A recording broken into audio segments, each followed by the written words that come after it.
Oh, no time to make videos even. So I just happened to have a minute, and I was like, I think about your guys' questions and stuff like that, and your texts. Thank you. No, I had to drop off at UPS early, and there's some difficulties I'm having with them right now. So, but your patience is greatly appreciated. And if you need something for compensation, please let me know. Text me direct 602-312-6504. I don't want to get to the point where I don't answer texts. I always want to answer your guys' texts. But somebody was asking about how to use crossovers, and you know, the new I hate using the word full bridge, but I'll say full range Brazilian Class D amps. Their designs, you know, a lot of them have a high pass filter on them, and I was bitching the other day about car audio fabrication guy Mark. I don't know where he gets his information from, but it's kind of weird. Like I don't know. I would love to know his sources. So because then you find out, you know, like who at what place is learning. He was saying something about your infrasonic or high pass filter if you're using a Brazilian amp, because that's how they label it. That's all. He was like 1 octave below the FS or something like that. No, turn it off. You don't need it. It doesn't need to be on there. Just turn it to 0 or 15 or whatever it is. It doesn't need to be on there. But as far as other crossover settings, Rockford Fosgate made a good recommendation a long time ago. This was in the 90s about, because at the time they had the X cards, which was a modular crossover, which was really cool because you could take it out and modify it. Just ask the Orange County, what was it, Orange County guys? Yeah, AutoSound 2000 guys, those guys, they were doing mods on those amps way back when they were doing aperiodic enclosures and things like that. But fuck, I had to remember where I was going. I gotta go to the Lowe's to get some boxes, more boxes for you guys, shipping the subwoofers. But yeah, 100 hertz is like the basic one. For some reason, people want to cross their subwoofers like really low, and then they wonder why there's no mid bass. Don't cross your fucking shit so low. I wouldn't recommend any lower than 80 hertz, and even that is questionable. Me personally, I do about a 125 to 150. What that does is it takes the pressure, the workload off of your 6.5s. If that's what you have, you know, let's say you have 6.5s front and rear, or even 6x9s. And what it does is it takes the mid bass duty off of them so that they can just do the highs, which they're really good at. You know, when you cross them up at, even like if you cross them up even higher, like 400 hertz, you know, they're going to be screamers. And that's why those stupid PA mids can rate those the way that they can, because it's kind of a bullshit number, again, because they're not made to play down to 80 hertz or even 200 hertz. So they're made to be crossed up at 400. But if you're just running a regular, like, you know, like the recoil components, you know, something like that, then what was it? 100 hertz is fine. You can even go all the way up to 150 before you start really hearing some voice out of your subwoofer. Sometimes that's annoying for people, but especially for the banda listeners, it's really good because that's where you get the mid bass from, and the woofer is made for that kind of shit. Was it? No, I gotta get it for a roll. The woofer is really good for mid bass. It's like this giant speaker, you know, whether it's a 15 or 12s or even an 18. Using an 18 as a mid bass is amazing because it's so sensitive. There's a lot of cone area going on. But yeah, I cross those up at about 150 hertz, and then the low pass you cross down at 150 hertz. And sometimes if you, I don't really recommend overlap. Overlap is like where you cross your highs up at, say, 150 hertz, and then you cross the sub down at like 200 hertz. And see, what happens is you get a little bit of overlap, meaning both systems in this case, right? The highs and the subwoofer are both playing extra in about the 150 hertz, you know, range. And so what that does is it actually creates a little bump in response, like if you took an equalizer and just raised it right there. Now sometimes that's good, like again in like banda music, but most of those banda guys, they will get the PA, the pro audio mids, and those are not made for mid bass at all. Like again, you want to cross them steep at even 200, if not all the way up to 400, and then they you know, they go all the way up to like 5K or 6K where a tweeter can come in. So, but it's, again, if you go back and read the loudspeaker cookbook, the rules are pretty simple. The recommendations, again, it's like a rule of thumb, is that you want to be, for mids and tweeters, you want to be about 1 to 1.5 octaves above the FS. And you can go all the way down to the FS if you really want to, but just, you know, it's not going to handle as much power as probably that you want. And so that's why it's better to cross them up higher so that they can handle more power. They can handle more abuse at the volume control. So, because that's the way people listen to music, is they're kind of abusive. And most people are not super rich, so they can't have like 418s. So, does that make sense? So, I hope you guys understand that. But, yeah, so infrasonic, 15 hertz, no higher. And then the next high pass would be at like 150 hertz, 120 hertz. And then that's where you put your low pass for your subwoofer. That's it. It's real simple. And then as far as the mids and the tweeters, it depends on the FS of the tweeter. Like I was testing some tweeters, like those Recoil tweeters, how some of them were like 1.3 kilohertz and some were like, you know, maybe higher, like 2K or whatever. Again, you want to go about an octave and a half. It's not like a formula, really. And the thing that I learned from, at the time he was my friend, Richard T.C.O.Z of ADS Speaker Repair, so I caught him stealing, was a lot of that is just by ear. And the problem is, though, you got to have a good ear. And so just like doing comedy for like performing for other people, you want to get around and get a bunch of opinions, and then you kind of average the opinions. There's always going to be a sour note here and there, either whether it's a performance or an audience member or something like that. So he would listen to it pretty good, and then he would just ask a couple of peers to see what they think. And then of course you want to do as much R&D as you can in the lab, but he was doing that for crossover settings, crossover components. You know, like what components should they use in the crossover?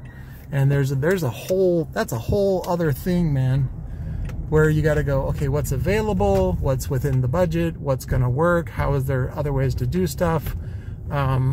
Again, whether or not you should, what slope you should have, what sounds good on axis, what sounds good off axis, things like that. Oh, that was the other thing that car audio guy was talking about, beaming. Oh my God. He's like, when the crossover is something, it was like when it's too high or something. He's talking about beaming. I was like, you get beaming when there's high frequency.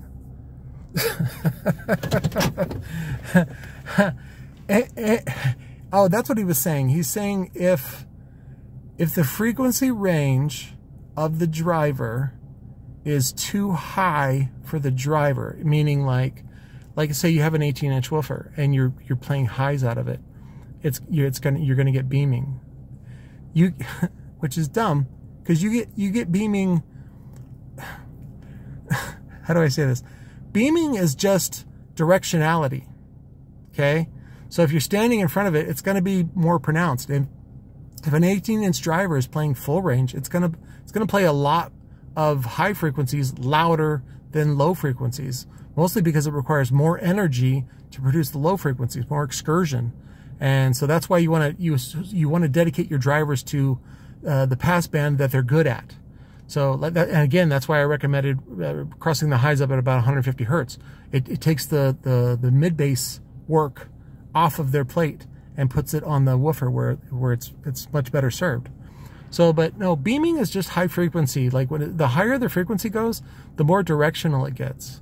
And it also gets more bouncy. If you notice though, like on tweeters, a lot of tweeters will have a lens, meaning it's a diffraction lens. It actually bounces back, forth, and then out. And those, that gets really interesting. That's an interesting study. And I would love to see somebody's doctoral papers on work like that, on what kind of lobing patterns those create at what frequencies and all that kind of stuff. So for a little bit, JBL experimented with a titanium dome that had like facets on it for many, many years. It was a very famous tweeter until I think the patent expired on it. And then I remember seeing it. It was offered by MCM at one point. That was probably in the 90s, early 2000s. It was just a knockoff, and but it had the same, they used the same tooling, the same mold, and they just pressed a titanium really thin like foil dome out of that material and that shape and everything like that.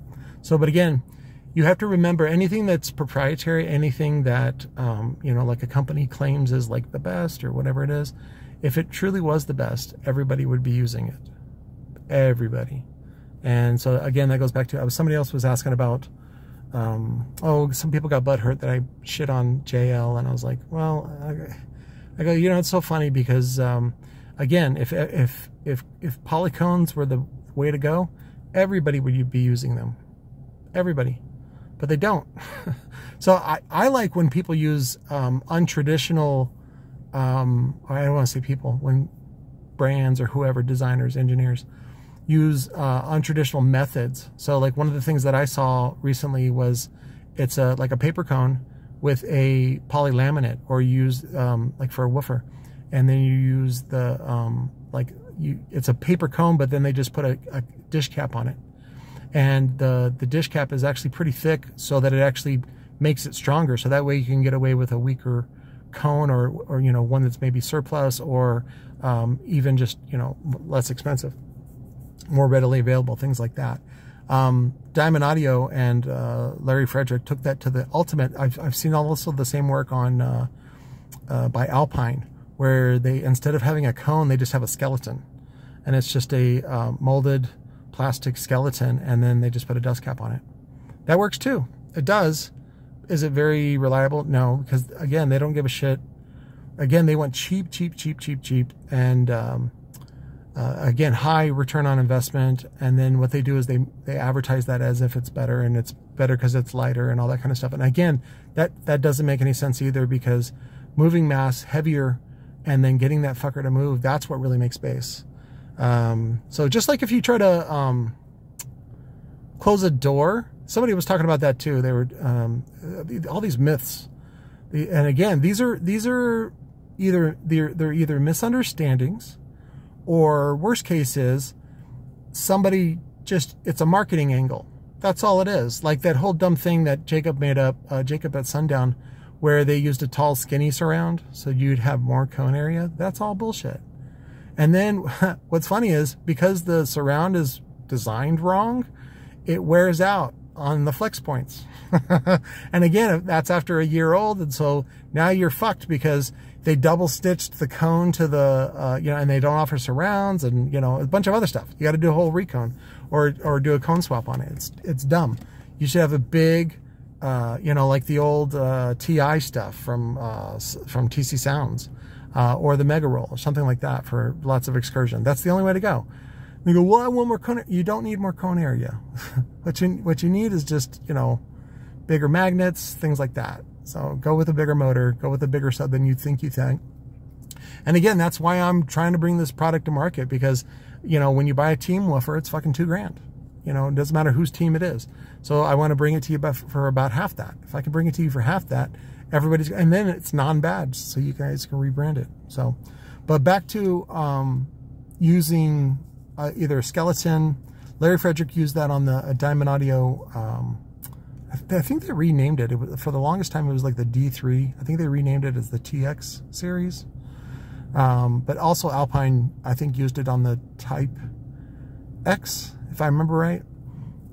Again, it's just an injection molded skeleton that they glue to a voice coil, and then they put a dust cap on it. And usually the dust cap is something fancy like honeycomb, whatever, with aluminum on each side or whatever it is. Again, that's all for cost savings. That is not for anything else. If you want super strong, if you want super reliable, if you want actually the best quality sound, it's just paper. It's pressed paper. I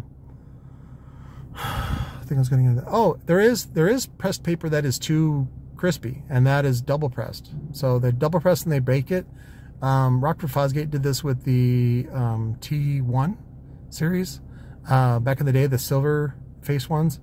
Those cones are actually brittle, and whenever I was using them for other applications, because there was a surplus because they abandoned tooling from I think it was New Way down in Nogales, because that's where we got the parts from. And I have those dust caps, by the way, the T1 silver face, T1 and T2 10-inch. I still got those. They're made of aluminum. They're really cool looking. You can use them on other stuff. I'll make a post about them or something like that. We'll do them real cheap too, like I think 15 bucks each. And those are fun for you guys.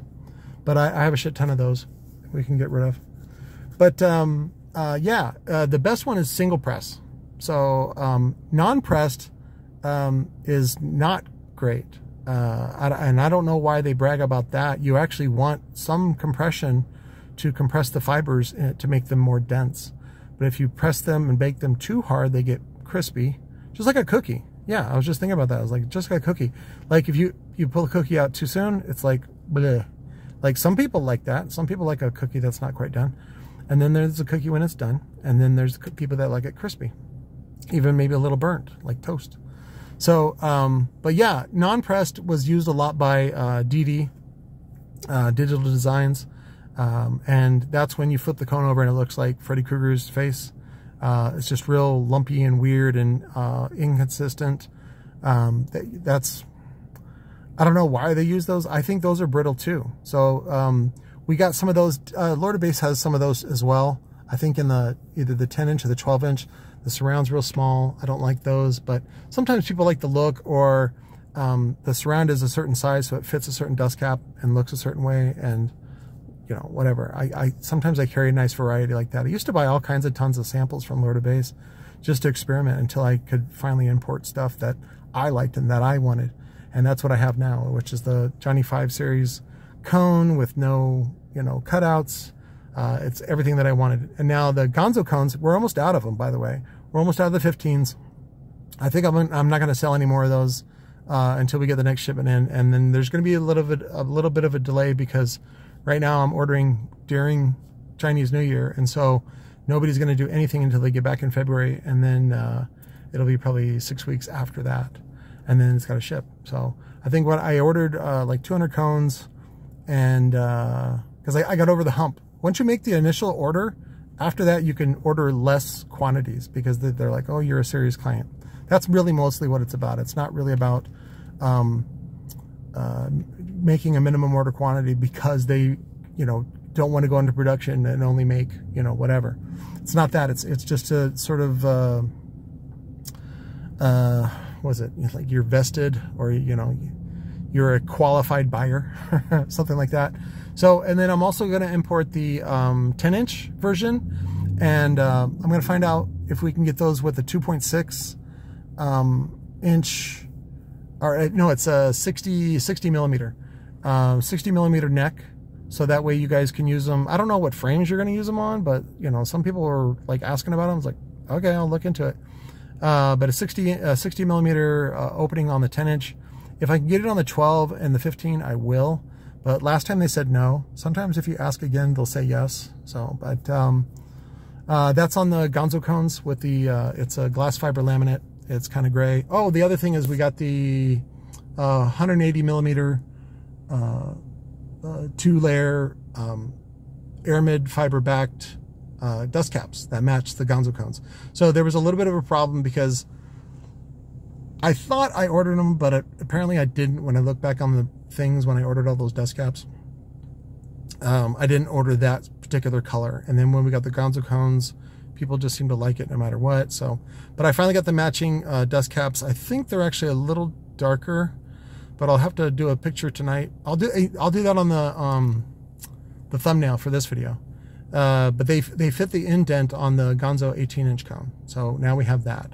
It was always 180 millimeter. The 18-inch is 180 millimeter indent, and then the 15-inch is 150 millimeter, and then the 12-inch is 130 millimeter. And I don't know what the 10 is, but that's where that's just where the indent is. If you want to make it where the indent is, typically I don't use the indent unless I am doing a 2-layer dust cap like that, like with the aramid fibers on the back, which is like Nomex or something like that. And then the top side is like fiberglass. And those are actually really good. Sometimes you guys will get the cheapy ones from Lord of Base, and those are the paper-backed ones. And the problem with that is I think somebody fucked up at the factory and just measured the diameter and said, oh, good enough. But the problem is they didn't use the same mold for both the paper cap that backs it and the fiberglass part. And so what happens is there's a little gap in between the paper and the fiberglass, and so it doesn't bond well. And so what happens is you'll base, and then all of a sudden it'll just come off. And people are like, hey! And then, you know, they got to send it back, and a bunch of other stuff is fucking lame. So we do the aramid fiber backed ones, which is like Nomex. And so it just makes a better bond. It also looks really good. And I think I posted it. Yeah, I posted it earlier on Instagram about this Phi Neo Into 12 that I just built for an SPL guy here locally. And you can actually, so if the aramid fibers, sometimes you can get them to make, you can get that material to use as your dust cap, as the final finish. What's great about using the aramid fiber backing on them is that sometimes you can flip the cap. And so now you have more options. And so I did one photo where I flipped it and it was kind of darker. And again, it depends on where it fits and all that kind of stuff and what it looks like. The way that I secure that one is actually it sits on the surround just below the first layer of stitching on the GONZO cone. And then what I do is I put a bead of epoxy right in there. And you just do a real slow, nice, even bead all the way around. Go back and clean up any jizz that you have. I also use an inner cap on that. So that way there's no primary pressure on the outer cap. You want all that pressure to be held back by the inner cap. I don't know why. Sorry, this random thought. But back to JL Audio and their stupid VRC cock ring technology, talking about some sort of venting, and then like they put holes in the base of the cone. I've seen Pioneer do that. I've seen lots of companies do that. Also holes in the former. Don't do that. Stop doing that. Those don't do anything. There's no venting. It doesn't create any more surface area, and it doesn't do what you say it does. You want that sealed off. You want no pressure coming up and hitting the front, the dust cap, that area. You want that sealed back and away. You want the pressure being pushed into the box and out the port if there's a port. You don't want any. There's no circulation. It's so dumb. Again, a lot of times I don't want to sit there and criticize them like that, because a real engineer will know that that doesn't work. So sometimes when either the factory fucks up, or sometimes when they do a copy, somebody else did it, and so they'll copy the bad copy, and that happens. The other one is like in the case of the VRC cock ring from JL Audio. That's just an adapter to number one, make the voice coil look larger. Number two, they probably got those cones on surplus and they were too big for the voice coil that they were using because they wanted to go cheap. I think that they used that originally on the W3 version 1 and W6 version 1. And so again, that's just a printed plastic. Well, it's not printed back then. It was just injection mold. And it serves a couple of things, which is it holds epoxy. And then the other thing is that, or it holds glue. It just allows them to pool it, and POOL. And the other one was that it just, again, it adapts, it's a cone adapter. That's what it really is. They probably should have used a 2.5 inch or even 3 inch or whatever you know, the cone actually takes. But they didn't. They cheated. And then they had the gall to then patent it, and which of course they're going to get a patent for it, because and again, it's an ornamental patent. It doesn't do anything. But then they sit there and try to bullshit you about what it does, and it ventilates the air, and it's patented. It is patented, but it doesn't mean it does what it says. So that's, you know, back to Tony Baloney kind of stuff. Tony DeMore getting patents for stuff that nobody would patent because it's a dumb idea. But, you know, nobody else has done it, and so he gets a patent, and again, he crosses his fingers, and I'm glad I shit on that idea, even though he may still be going forward on it. So again, when you show an idiot that it doesn't make the amplifier doesn't make the lights dim anymore, they think that's a win, even though all he did was put a battery inside the amplifier. That's all he did. So anyways, I gotta go to Lowe's. I love you guys. I will talk to you later.